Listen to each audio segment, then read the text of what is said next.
Istanbul's opposition-run municipal council elected an interim mayor to run the city, after Mayor Ekrem İmamoğlu was jailed pending trial over graft charges that he and his supporters deny and call politicized.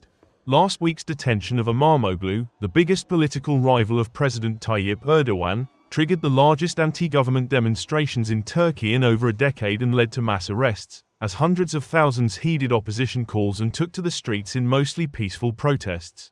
Istanbul's 314-member council, where the opposition Republican People's Party (CHP) holds a majority, elected the party's Nuri Aslan to run the city with 177 votes.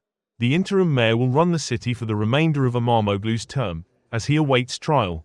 The election of an interim mayor prevents the government from appointing a trustee to run the municipality, as it has done in several other cities, particularly in the mainly Kurdish southeast, amid a months-long legal crackdown on the opposition. At the weekend, CHP members voted İmamoğlu as the party's presidential candidate, with the next election not due until 2028. Turkey's opposition has called for the boycott of pro-government firms, including holding companies, coffee chains and television channels, as part of protests against the arrest of Istanbul Mayor Ekrem İmamoğlu. Erdogan himself said the boycott calls were irresponsible. "We will not leave anyone who works for Turkey, produces 85 million people to their mercy," he said.